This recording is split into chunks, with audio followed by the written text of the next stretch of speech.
Fala galera, e aí? Suave? Seguinte, vamos bater um papo nesse vídeo de hoje. Vamos falar sobre relevo, vamos falar sobre fuso horário, limite e fronteira. Então, vem comigo.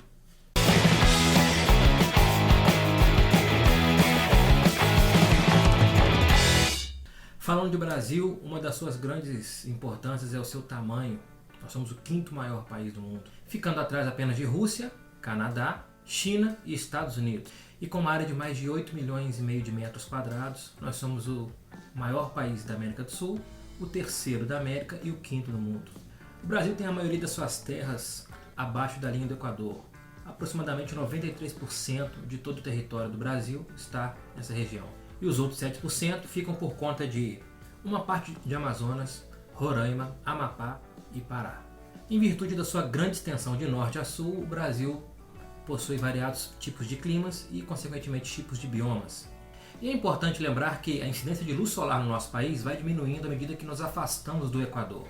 E tais variações de temperatura vão influenciar no tipo de clima, no tipo de relevo, vegetação e a fauna, inclusive nos rios e lagos das regiões. E os limites vão ser uma demarcação territorial precisa, enquanto as fronteiras são faixas de transição entre duas regiões, estados ou países. As fronteiras elas podem ser marítimas ou territoriais e são chamadas de fronteiras naturais. E são oceanos, rios, montanhas, lagos, e são artificiais quando são estabelecidas por negociações ou disputas. E elas podem ser ruas, avenidas, pontes, muros. E falando nisso, o Brasil faz esse limite com 9 países e um território da França. E são eles Uruguai, Paraguai, Bolívia, Peru, Colômbia, Venezuela, Guiana, Suriname e Guiana Francesa. Na América do Sul só não fazem fronteira com o Brasil, Chile e Equador. Outro ponto importante é o mar territorial. Esse nome surgiu por volta do século XIII em referência à continuidade territorial dos países em direção ao mar. E o seu tamanho era estabelecido por um tiro de canhão, que conseguia atingir mais ou menos 3 milhas náuticas. Sendo que uma milha vale 1.852 metros, 3 milhas equivalem a 5.556. E no mar territorial, todos os bens econômicos e turísticos pertencem ao país costeiro, inclusive o do subsolo oceânico. Sabendo disso, nós vamos falar da Amazônia Azul, que é o nome dado à costa brasileira. Devido à sua alta biodiversidade e à sua vulnerabilidade, toda a costa brasileira recebe o nome de Amazônia Azul. Outro ponto é o fuso horário. O nosso país possui 4 fusos horários, sendo o fuso horário com menos 3 horas em relação a Greenwich o chamado fuso horário oficial, ou horário de Brasília. E como é o fuso horário?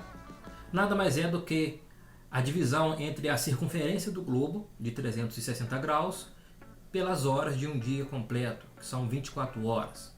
Então, fatiando o globo em 24 partes, nós vamos ter 15 graus para cada fuso horário. E, logicamente, 15 graus equivalem também a 1 hora. Lembrando que tem alguns detalhes. Do meridiano de Greenwich para o lado direito, nós vamos ter 12 horas positivas. Do meridiano de Greenwich para o lado esquerdo, para o lado oeste, nós vamos ter 12 horas negativas. Outro ponto importante é o horário de verão, com o intuito de economizar energia elétrica, aproveitando por mais tempo a luz solar.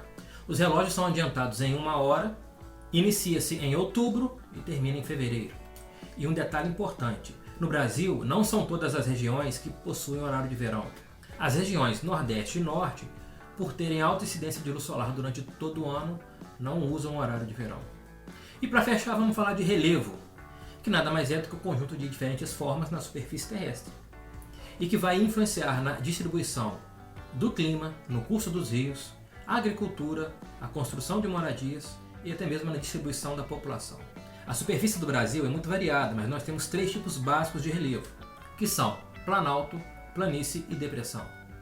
E depressão não é sertanejo. Serras, morros e chapadas podem constituir o relevo de planalto, que ocorrem tanto em escudos cristalinos, como é o caso do Planalto da Borborema, como em áreas de estruturas sedimentares, que são os planaltos e chapadas da Bacia do Parnaíba.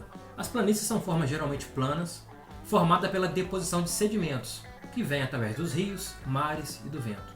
Portanto, é uma região de acumulação de sedimentos. Já os planaltos são terrenos de formação antiga e situados em áreas de altitudes mais elevadas, onde o processo de erosão supera o de sedimentação. E as depressões são um tipo de relevo ondulado, onde eles são mais baixos que a região ao seu redor.